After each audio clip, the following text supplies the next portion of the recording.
नमस्कार, आप देख रहे हैं डीएनपी इंडिया और मैं आपके साथ हूं विशाल पांडे। इस वक्त हम गाज़ियाबाद के गोविंदपुरम में एक मकान में मौजूद हैं और हमारे साथ बैठे हुए हैं ओंकार सिंह सर। ये एक ऐसे व्यक्ति हैं जिनके बारे में अभी मैं बताऊंगा, इनकी पूरी स्टोरी बताऊंगा। सबसे पहले तो सर स्वागत है आपका हमारे चैनल में। Thank you. पेशे से ये एक वकील हैं, लेकिन अपने काम के साथ साथ ये घरौंदा बाल आश्रम करके 2 बाल आश्रम चलाते हैं, जिनके अंदर कई अनाथ बच्चे जो हैं इनको पापा पापा कहते हैं, इनकी वाइफ जो है उनको मम्मी मम्मी कहते हैं और ये सारे बच्चों से हमेशा घिरे रहते हैं। कैसा माहौल लगता है सर? मुझे एक्चुअल में क्या है कि ये मुझे अपना ही घर लगता है। ये मुझे ऐसा लगता है कि मेरे ही अपने बच्चे हैं और मैं हमेशा इन बच्चों को उसी अंदाज में देखता हूँ कि जैसे बच्चे मेरे से ही ये पैदा हुए हैं और बच्चे भी मुझे ऐसा महसूस करते हैं कि ये मेरे पापा मम्मी हैं।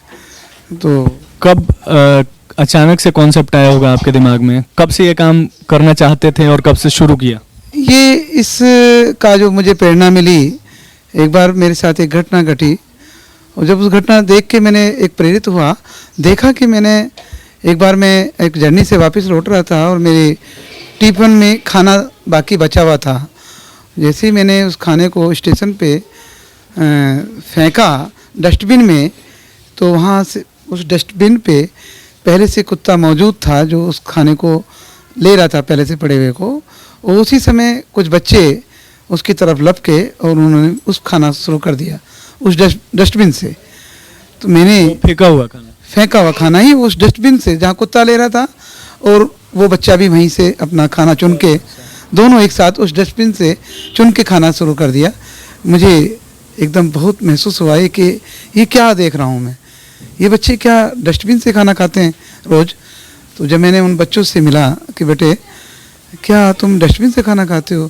कह रहे हाँ सर, हम लोग डेली हमें जब खाना नहीं मिलता तो हम फेंके हुए खाने को अपना भोजन बना लेते हैं।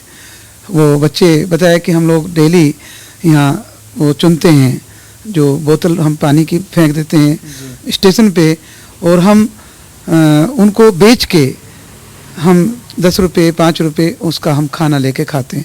जब हमें वो भी नहीं मिलता तो हम डस्टबिन से लेते हैं, या वो भी नहीं मिलता तो हम भीख मांगते हैं। तो मैंने इतना गर्वित हुआ, उसी समय मैं अंदर से मैं प्रेरित हुआ, क्यों ना इन बच्चों के ऊपर मैं कुछ काम करूं। और तभी मैंने 2012 में एक लाल बहादुर शास्त्री बाल आश्रम की स्थापना की। उस आश्रम में 10 से 18 वर्ष के बच्चों की वो संस्था है जिसमें बच्चे रहते हैं जिनके माँ बाप नहीं होते, या बिछड़े हुए हैं, या किसी गैंग के द्वारा वो बच्चे हमारे गाजियाबाद क्षेत्र में लाए जाते हैं और उनके साथ यौन शोषण या चाइल्ड लेबर में वो काम कराते हैं। तो हम उन बच्चों पे काम किया। फिर बाद में देखा कि छोटे छोटे बच्चों को हम फुटपाथ पे फेंक देते हैं। फिर मैंने 2015 में घरौंदा बाल आश्रम में की स्थापना की, जिसमें 0 से 10 वर्ष के बच्चे दोनों रहते हैं। ये आपका जो आश्रम है, तो इतने सारे बच्चे हैं आपके पास, मैनेज करना भी काफ़ी मुश्किल होता होगा, बजट भी लगता होगा। क्या सरकार की तरफ से कोई मदद मिलती है आपको? ये अभी हमें इस आश्रम में कोई भी सरकारी मदद नहीं है और मैंने डिस्प्ले भी किया है कि लोगों को भ्रम हो जाता है कि इनको सरकारी सहायता मिलती होगी, मगर मुझे फिर वो स्पष्ट करना पड़ा कि हमारे यहाँ कोई सरकारी मदद नहीं है। तो कैसे चलाते हैं? हम लोग इंडिविजुअल लोगों से मिलते हैं और डोर टू डोर या किसी तरीके से कम्युनिकेट करते हैं, किसी सोशल मीडिया से मिलके, और उनसे बात करके थोड़ा थोड़ा डोनेशन कंट्रीब्यूशन हमें मिलता है और जो भी कम पड़ता है वो मैं अपने बचत से, अपने प्रोफेशन से उसको पूरा करता हूँ। 2012 से सर आप ये बच्चों की सेवा कर रहे हैं, बच्चों के माँ बाप बने हुए हैं। कोई ऐसा एक्सपीरियंस बताइए जो थोड़ा हटके हो। सबसे पहला बच्चा आपने कहाँ से मतलब लिया? सबसे पहला बच्चा हमारी एक छोटी गुड़िया थी, उसका नाम कशिश है और वो हमें लोनी क्षेत्र से मिली, जिसकी माँ बाप नहीं हैं।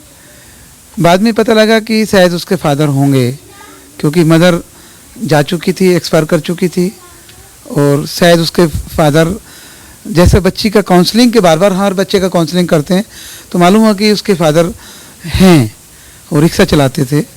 मगर हमने काफ़ी उसकी तलाश की, उस बच्ची को लेके काफ़ी बहुत तलाश किया, और हम उस स्थान तक भी पहुँचे उस बच्ची की काउंसलिंग करने के बाद जहाँ वो बच्ची रही अपने पेरेंट्स के साथ में।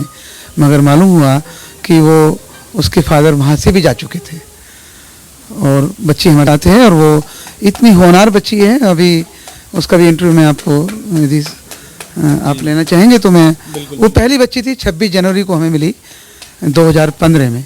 अभी दोनों आश्रम को मिला दिया जाए तो कितने बच्चे होंगे आपके पास? हमारे बच्चे इस समय करीब हमारे 35 हैं इस वक्त।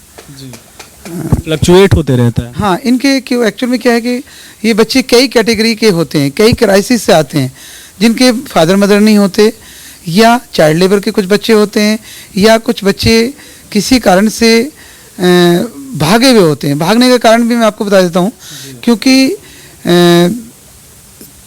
कोई उसकी मदर जो है वो किसी के साथ चली गई है, उसके फादर किसी से शादी कर ली है, बच्चा ब्रेक कर गया बीच में, और वो बच्चे को वो चाची के पास रहा या किसी ताऊ के पास रहा, और उसके बाद तो वो वहाँ से उन्होंने मारपीट के उसको भगा दिया, या उस पर इतना बर्डन कर दिया उस बच्चे पे, वो वहाँ से अपनी जान बचा के भागा वहाँ से। अगर किसी बच्चे का घर का पता चल जाता है तो क्या आप उसे घर तक छोड़ के आते हैं? हाँ, हमारे करीब 2012 से ये संस्थाएं चल रही हैं। 2012 में लाल बहादुर शास्त्री बाल आश्रम से शुरू किया था हमने, 2015 में घरोंदा बाल आश्रम में हमने शुरू किया। दोनों आश्रमों में लगभग 600 बच्चे हमने रेस्क्यू किए। 600 बच्चे हमारे आश्रम में आए लगभग, और इन 35 बच्चों को छोड़ के सारे बच्चे उनकी फैमिली को ढूंढ के हमने उनके घर तक पहुंचाए। एक अभी रिसेंटली की अभी हमारे पास सूचना है, जो अभी मुश्किल से 10 दिन पहले एक बच्चा गया है, जो 2015 में घरोंदा बाल आश्रम में आया, और बार बार काउंसलिंग के बाद भी उसके घर नहीं ट्रेस हो रहा था, मगर अभी 10 दिन पहले उसकी फैमिली ट्रेस हुई, और उसकी उनके पेरेंट्स ढूंढे, उनको हैंड ओवर किया है, और उनको बरेली रामपुर के पास में एक गांव है, वहाँ उसके परिवार को सौंपा हमने। 7 साल के बाद उस बच्चे के पेरेंट्स मिले। ये रिसेंटली हमारी अभी की न्यूज है ये। उसका नाम है फरमान, जो बच्चा अभी हमने भेजा है। और एक बच्चा हमारे पास था जो बॉम्बे से हम लेकर आए थे, बॉम्बे से एक बच्चा रेस्क्यू किया। उस बच्चे को बचपन में उसे उठा के ले गया था, वो बच्चा 10 साल के बाद में, और उसके पेरेंट्स को ढूंढा, टीवी पे हमने उसको अनाउंस कराया, अखबार में निकलवाया। ये बताइए सर कि अगर कोई बच्चा आपको मिलता है तो ना आप उसके माँ का नाम जानते हैं, ना बाप का नाम जानते हैं, ना उसका धर्म जानते हैं, तो उसका नामकरण वगैरह कैसे पता है, उसका रिलीजन आप कैसे तय करते हैं? हम ही देखिए, मैं एक हिंदू हूँ, तो मेरी कल्चर, मेरे संस्कार हिंदू होंगे, ये निश्चित है। हमारे पास जो बच्चा आता है, हम वैसे धर्म में विश्वास नहीं करते, ना जाति में या लिंग भेद में, मगर ये कि हिंदू होने के नाते कि मेरा ओरिजिन जो हिंदू है, तो जिस बच्चे का धर्म नहीं मालूम, जो बच्चा पैदा होते ही आ जाता है, जैसे अभी एक बच्चा हमारे पास है जो अभी पैदा होते ही आया, अभी रिसेंटली, वो उस बच्चे का कोई धर्म का मालूम नहीं है, तो हमारी जो परवरिश है वो हिंदू ही मिलेगी। अगर कोई बच्चा यहाँ आप लेते हैं, उसको रेस्क्यू करके आप लाते हैं अपने आश्रम में, तो क्या क्या टेस्ट करवाते हैं उसका? सबसे पहले तो हम हमें एक बच्चा जैसे हमें कोई मिलता है सूचना पे, तो उस बच्चे पे हम उस स्थान तक पहुंचते हैं।